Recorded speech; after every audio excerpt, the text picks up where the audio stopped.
급을 되도록 줄여 조직을 평평하게 만드는 것이다. 중간 관리 계층을 대폭 줄이거나 아예 없애 조직을 극도로 납작하게 만든다고 해서 울트라 블랙이라고 부른다. 크로스 포지션이 역할의 경계를 허문다면 울트라 블랙은 계급을 무너뜨린다. 즉 서열이 사라지고 전문성만 남는다. 울트라 블랙의 원형은 중국 가정기업 파이어의 제로 디스턴스 조직이다. 제로 디스턴스는 파이어의 전 회장인 장루이 민이 주장한 독특한 경영 모델 런 단허이에서 나온 개념이다.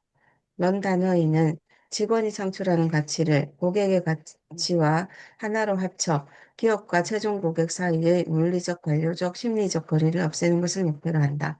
구체적으로는 1. 최소한의 공식적인 의계 질서만을 갖춘 고도로 분산되는 구조. 2. 고객과 직접 상호작용해 결정을 내릴 수 있는 자율성과 권한을 갖춘 자율관리팀. 3. 모든 직원이 조직의 성공을 공유하고 각 팀이 결과에 책임을 지는 구조라는 세 가지 요소를 포함한다. 제로 디스턴스의 실현을 위해 하이얼은 전통적인 계층 구조를 해체하고 회사를 4천여 개의 작은 스타트업 같은 마이크로 엔터프라이즈 소소형 기업으로 분할했다. 각 ME는 보통 10에서 15명 내외의 소규모 팀이며 자율적인 의사결정 권한을 갖고 자신들의 손익에 직접 책임을 졌다.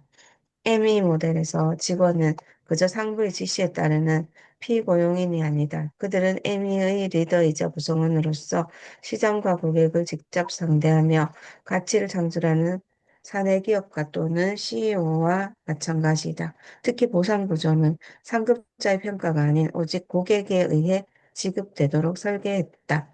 고객 만족이 곧바로 보상으로 이어지는 것이다.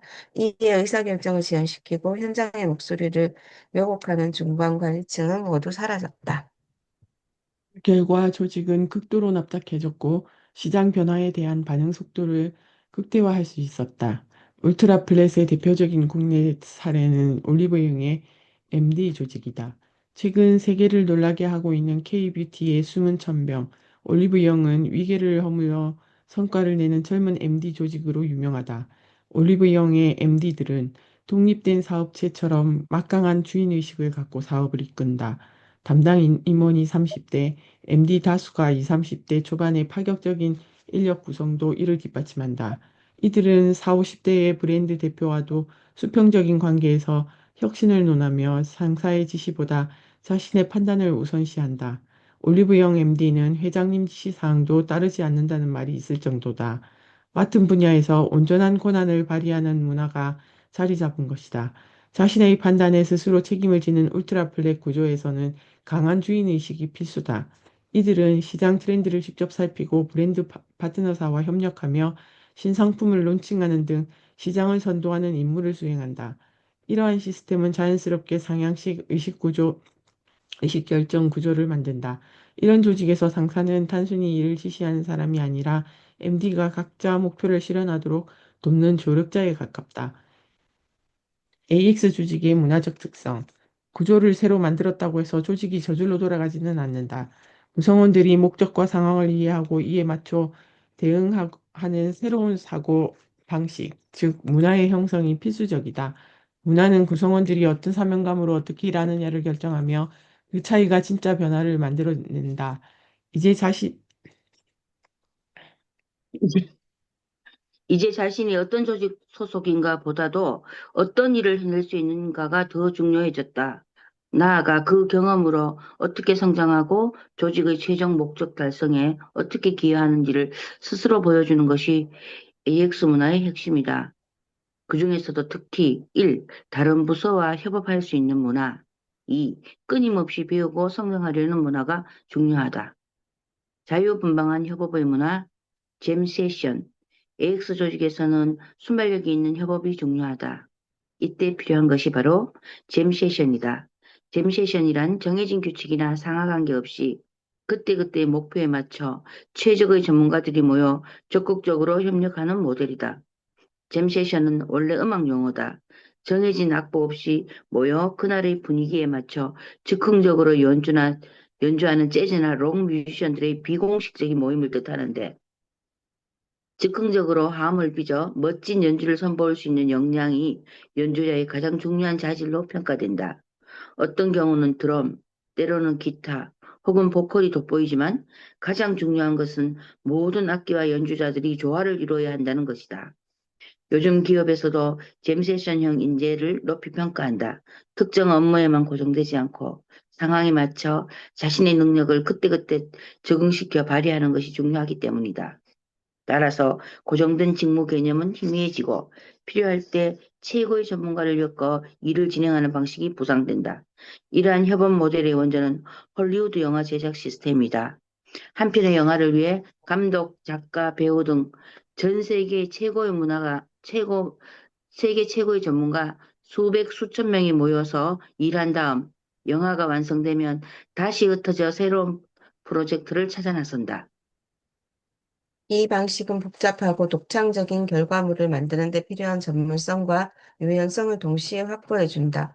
예술계뿐 아니라 산업계에서도 잼 세션의 협업 구조가 중요해지고 있다. 2024년 K뷰티 인디 브랜드 매출 1위 안우아의 CEO 스탬프 팀은 아젠다 중심으로 팀 구성이 바뀌는 사례를 잘 보여준다.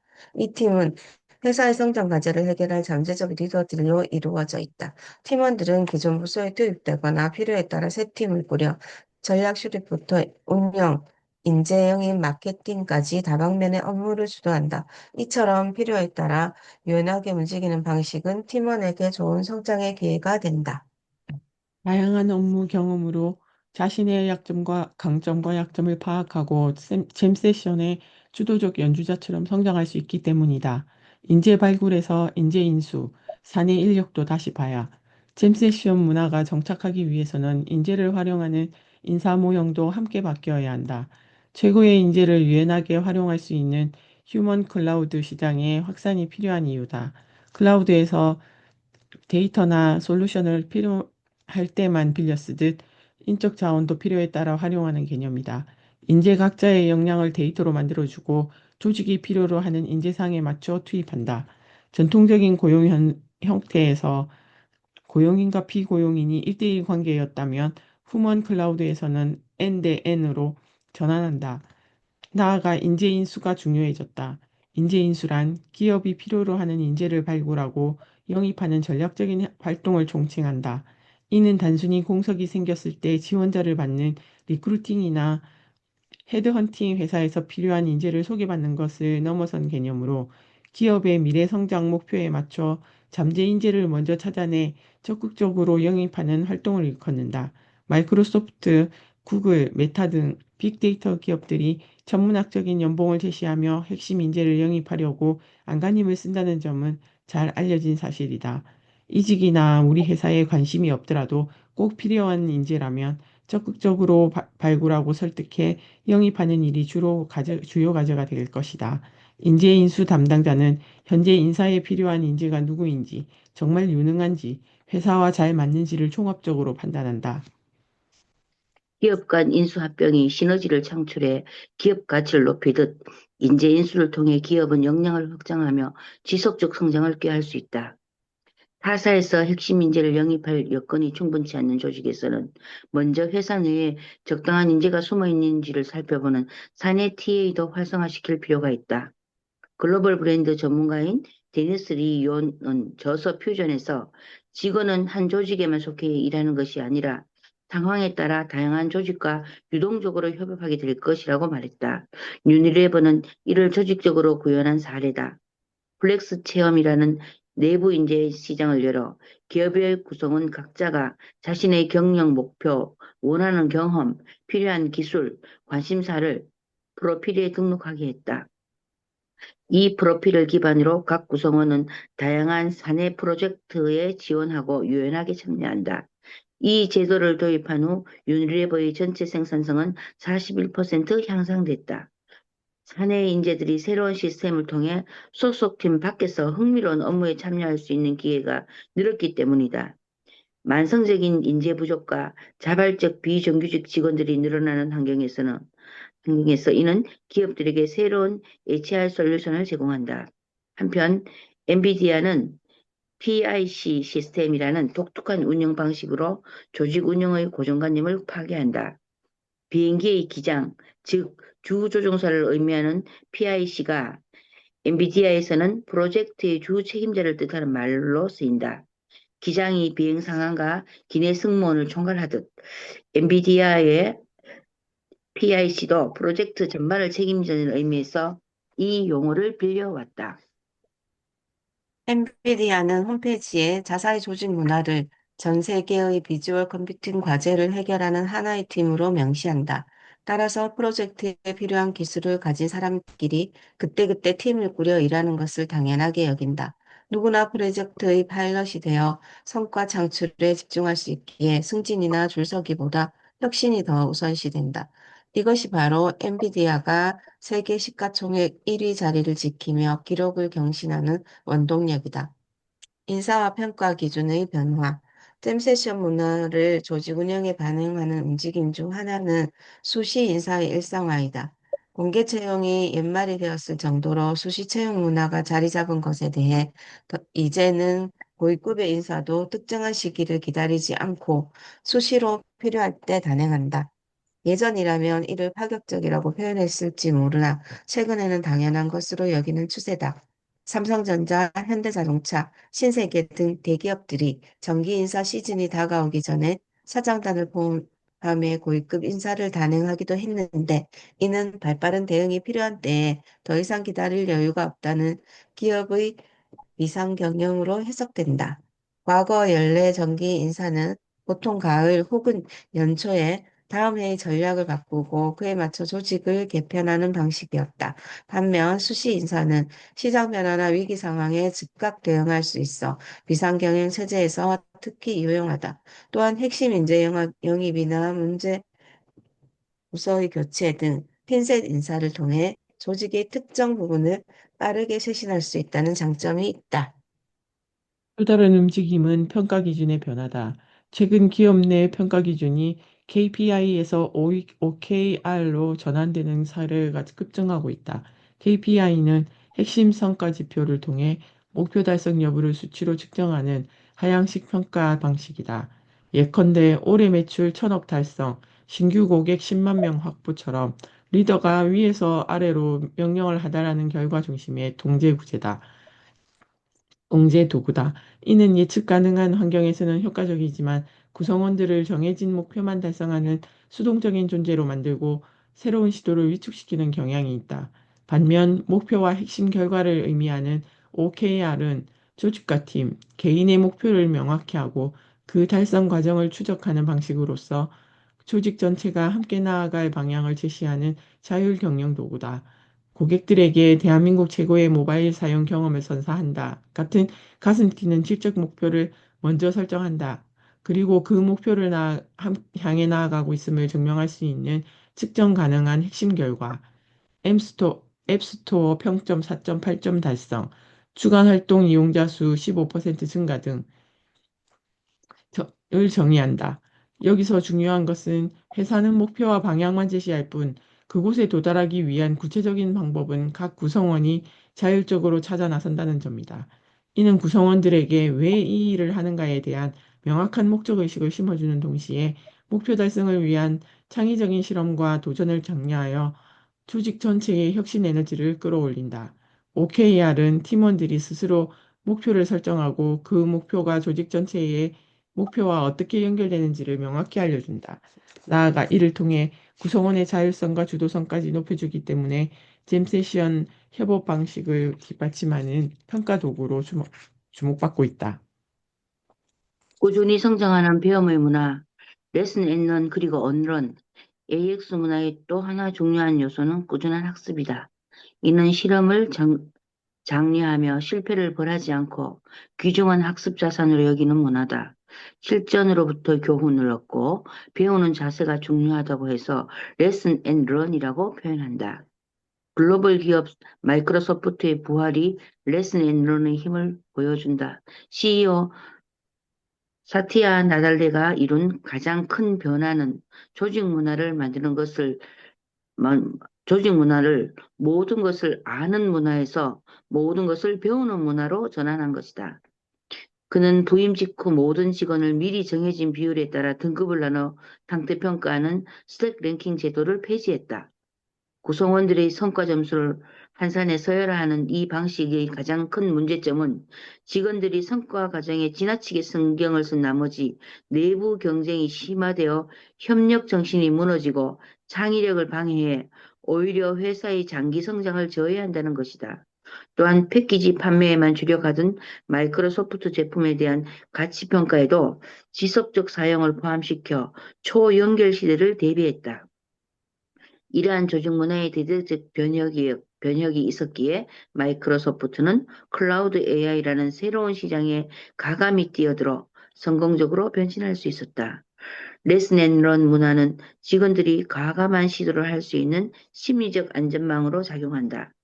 실패를 학습의 기회로 삼는 태도 자체가 진정한 경쟁력이기 때문이다. 이는 조직 전체 혁신 역량 강화로 이어진다. 실패를 두려워하지 않고 아이디어를 실험하고 실행하는 문화는 조직의 집단 지성으로 쌓여 다음 프로젝트의 성공 확률을 높이는 자산이 된다. 레슨 앤런 문화를 정착시키려면 실패를 도덕적 해이나 성과 부진으로 보지 않고 전략적 연구개발 투자로 재정의할 필요가 있다.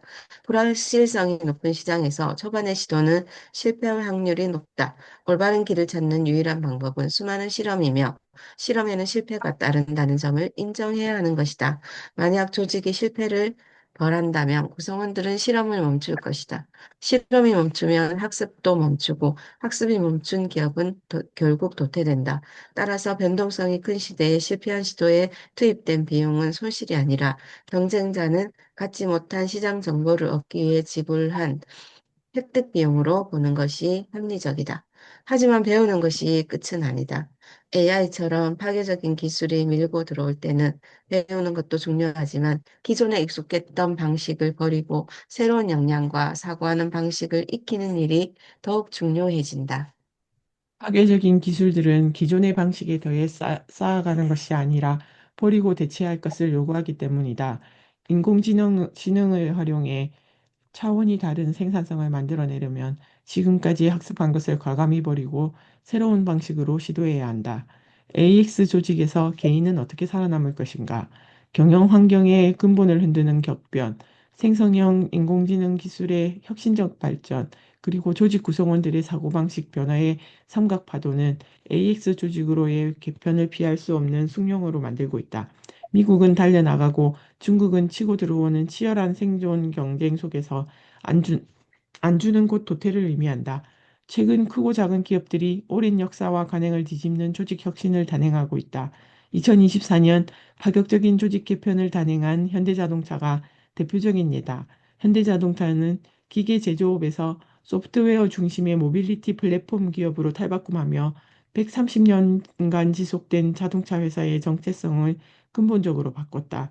엔진, 변속기, 전장 등 부품별로 나뉘어 있던 기존 연구개발 조직을 해체하고 AVP와 TVD라는 병렬 구조로 재편했다. AVP는 흩어져 있던 소프트웨어 역량을 한데 모아 IT 기업 출신의 인재가 수장을 맡았고 TVD는 하드웨어 개발 조직으로 차량 개발 전문가가 이끌게 했다. 조직 역시 개별 모델이 아니라 브랜드와 플랫폼을 중심으로 재구성했다. 이는 단순한 구조 개편이 아니라 사고의 전환이다. 현대자동차는 자동차라는 기계를 만든다가 아니라 고객의 모빌리티 경험을 설계한다는 새로운 개념으로 조직의 비전을 재정의했다. 자율주행이 강조되는 소프트웨어 중심 자동차 시대에 자동차는 바퀴 달린 컴퓨터나 다름없다.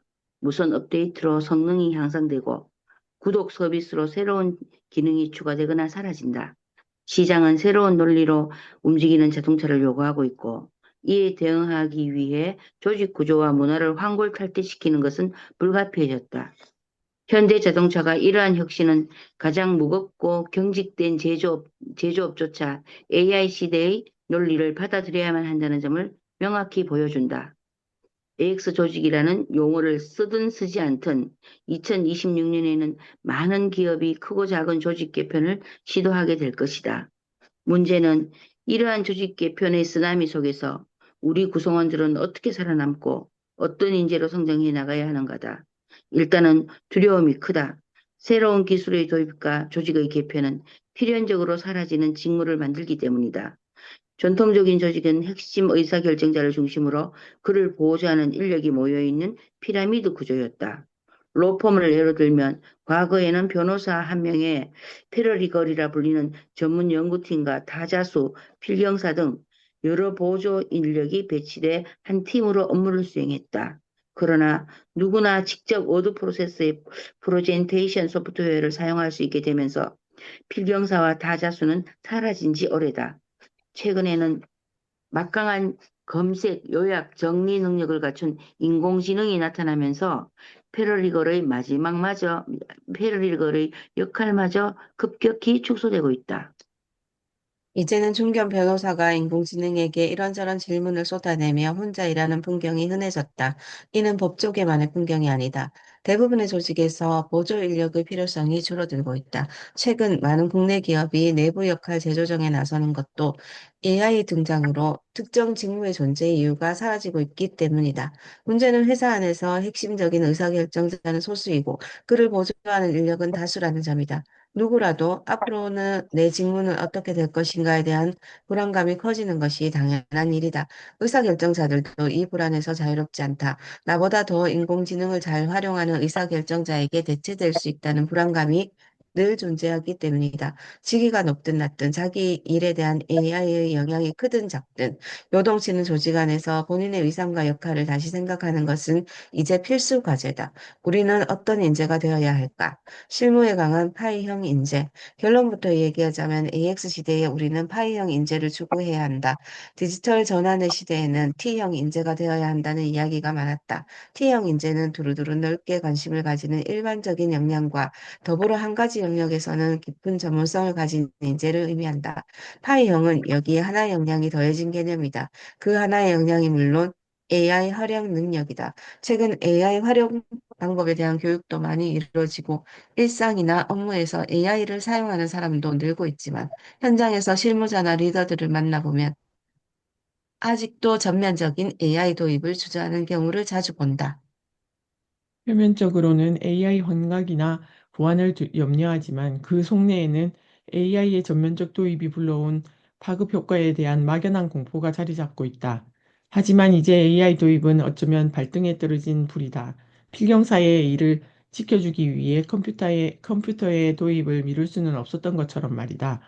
마이크로소프트의 제너럴 매니저 콜렛 스톨바우머는 전체 기업의 약 1% 정도만 AI를 충분히 활용하고 있으며 조직 안에서도 AI의 효율적인 활용은 일부 핵심 직원에게 집중되는 경향이 있다고 지적한다. AI가 조직 전체의 생산성을 높이는데 진가를 발휘하려면 리더와 일선 직원은 물론이고 불문하고 모두가 일상적으로 AI를 손발처럼 활용할 수 있는 AI 보스가 돼야 한다고 강조한다. 조직 안에 존재하는 AI 능숙도 격차를 극복하는 것이 앞으로 많은 기업의 핵심 과제가 될 것이라는 것이다. AI의 적극적인 활용은 인간을 대체하는 것이 아니라 인간의 역량을 강화시킨다. 휴먼 인더 루프 키워드 참조. 우리는 인간의 지혜와 전문성이라는 상체의 말처럼 강인한 연산 능력의 하체를 갖춘 반인반마 켄타우로스가 돼야 한다. 하버드 대학교의 실험에 의하면 AI는 업무 전문성이 높은 사람이 사용했을 때에는 그 성과를 향상시키지만 그렇지 못한 사람이 의존했을 때는 오히려 생산성을 떨어뜨리는 결과를 초래했다. 인공지능이 사람을 대체하는 도구가 아니라 강화시키는 수단이라는 점을 잘 보여주는 결과다. 그러므로 자기 업무에 전문성이 부족한 사람일수록 AI에 대체될 가능성이 높은 것이다. 관리 역량보다 실무 역량이 더 중요. 여기서 파이의 또 다른 선이 무엇인지 분명해진다. 바로 자기 업무에 대한 실무적 역량이다. AI 기술이 정교해질수록 본인의 업무 영역에 대한 실무적 지식이 중요해지는 역설이 강해지고 있다. 예전에는 관리와 조정 역할을 주로 하던 부장이나 임원들이 AI를 써가면서 직접 실무를 처리하는 풍경이 요즘 부쩍 늘었다. 과거 선형적 프로세스와 수직적 위계의 조직 구조에서는 관리자와 임원의 역할이 통제와 지시 중심의 성실한 관리자였다면 크로스 포지션, 제로 디스턴트, 울트라 플랫, 잼 세션의 문화에서는 상하를 막론하고 비선형적 협업과 역할 중심 프로젝트를 넘나드는 주도적 실무자가 되어야 하기 때문이다. 슬랙, 노션, 지라 같은 업무 조정 툴이 과거 관리자들이 맡았던 조정 기능을 효율적으로 처리해주는 시대에 리더십은 더 이상 직급에서 나오지 않는다. 연차나 직책에 상관없이 조직의 목적을 파악하고 주어진 목표에서 얼마나 핵심적인 결과를 내는지가 중요해졌다.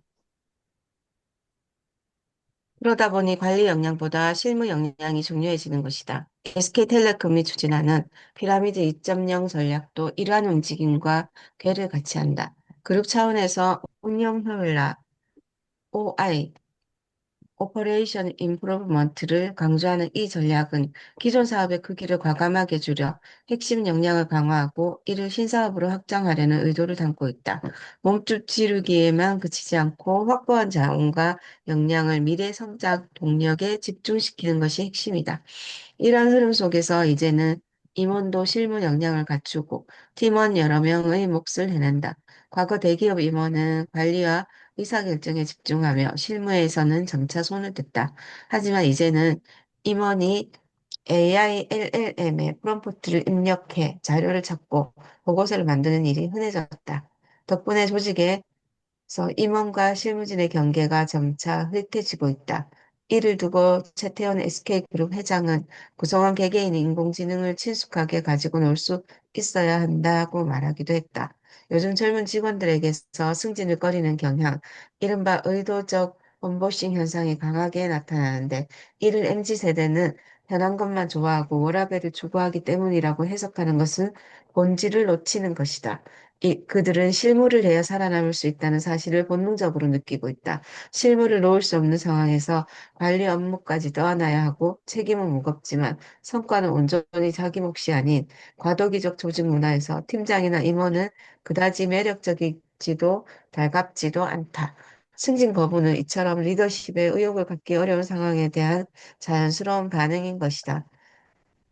코난 테크놀로지에 따르면 2024년 하반기부터 2025년 상반기까지 국내 SNS와 커뮤니티에서 승진 관련 연관어를 분석한 결과 3분의 2가 부정어였다고 한다. 과거에는 정보의 흐름이 위에서 아래로만 흘렀고, 이로 인해 위계가 높은 사람이 전체적인 그림을 볼 확률이 높았다. 따라서 사람들은 위로 올라가기 위한 헌신을 가장 중요하게 여겼다. 정보력은 곧 자신의 능력을 보존하는 힘이 되기도 했다. 그러나 지금은 권력보다 실무력이 더 가치 있다. 정보가 평등하게 공유되는 상황에서 힘의 원천은 지시가 아닌 아이디어에서 나오기 때문이다. 따라서 젊은 직원들이 의도적 언복싱으로 피하려는 것은 역할이 아니라 구조다. 진정한 울트라 플랫은 위계를 없애는 것이 아니라 위계의 작동 방식을 바꾸는 것이다. AX 시대에 조직이 왜 바뀌어야 하는지에 대한 또 하나의 근거다. 전망 및 시사점. 젊은 세대의 채용과 교육은 지속돼야 한다. 그 어느 때보다도 조직을 이끄는 리더의 역할이 중요해졌다. 신기술을 전면적으로 도입하고 조직 구조를 바꾸고 다시 새로운 문화를 키워나가는 것은 리더십의 산물이기 때문이다. 노스이스턴 대학교 경영대학교 교수 데이비드 드 크레머는 신기술이 일하는 방식과 사고, 의사결정의 중심을 바꾸므로 이는 명백히 리더의 책임 영역이라고 강조했다. 이제 조직의 리더들은 전통과 미래, 관행과 혁신처럼 상충되는 아이디어들을 동시에 머릿속에 담아둔 채 하나의 전략적 비전을 공유해야 한다. X시대의 리더는 적당히 위임하는 관리자에 머무르는 대신 직접 실행하는 설계자가 되어 조직 혁신의 기회를 잡아야 한다. 조직의 부서 중에서는 사내교육부서 역할이 매우 중요해졌다. 전례 없는 기술 발전과 조직 혁신에 맞춰 끊임없이 교육 과정을 개발해야 하기 때문이다. 실제로 PwC의 2024년 일자리 보고서에 의하면 조사 대상 임원의 41%가 교육, 훈련, 업무 변화 같은 인력 문제를 생산성 AI 도입으로 조직이 직면한 최우선 과제로 꼽았다. 앞서 레슨 앤 런 문화가 중요하다고 강조한 것도 이런 맥락에서이다. 특히 배려해야 할 계층도 있다. 바로 입사한 지 얼마 안 되는 주니어와 신규로 채용해야 하는 직원들이다. 앞서 설명했듯이 노련한 전문가가 AI로 실무를 직접 처리하는 울트라 플랜 조직에서는 주니어들의 성장 기회가 줄고 신규 채용이 감소되는 문제가 발생한다. 실제로 국내 매출 기준 500대 기업의 2024년 임직원 연령대별 분포를 보면 30세 미만 인력 비중보다 50세 이상 인력 비중이 더 높다. 네이버는 2021년 20대 이하 직원이 40대 이상보다 많았으나 2024년에는 20대 이하 직원의 수가 40대 이상의 절반 수준에 불과했다. 신규 채용은 줄어든 반면 고참 인력의 퇴직은 늦춰졌기 때문이다. 주니어가 실무 경험을 쌓을 기회를 잃으면 시간이 흘러도 시니어 전문가가 될 수 없다. 그러므로 조직의 미래를 내다보며 꾸준히 신입사원을 뽑고 주니어에게 기회를 줘 성장할 수 있도록 해야 한다. 덴마크의 핀테크 스타트업 CTO 메리 윌리엄스의 말대로 시니어 엔지니어는 저절로 생겨나지 않는다. 증기기관이나 컴퓨터의 도입에 맞먹는 변화를 불러일으킬 것으로 예상되는 인공지능은 우리 모두에게 결코 가볍지 않은 질문을 던지고 있다. 기업에게 묻는다. 당신은 진정으로 구성원들을 신뢰하고 통제 유혹을 내려놓은 채 그들이 마음껏 뛰어놀 수 있는 운동장을 만들어줄 준비가 됐는가? 나아가 우리 개인에게 묻는다. 당신은 진정으로 회사가 깔아준 레일 위를 달리던 관성에서 벗어나 불확실한 광야에서 스스로의 힘으로 길을 개척해 나가는 탐험가가 될 준비가 됐는가? AX 조직이라는 설계도는 그 안을 채우는 구성원들이 자율성에 따르는 책임을 감당할 준비가 됐을 때 비로소 생명력을 얻을 것이다. 크로스 포지션, 제로 디스턴스, 울트라 플랫, 잼 세션 같은 개편화는 결국 기술이나 구조의 문제가 아니라 그 안에서 살아가는 우리 자신의 사고방식에 대한 가장 근본적인 도전이 될 것이다. 엘빈 토플러도 말하지 않았던가? 21세기의 문맹자는 글을 읽고 쓸 수 없는 사람이 아니라 학습하고 폐기하고 재학습할 수 없는 사람이다.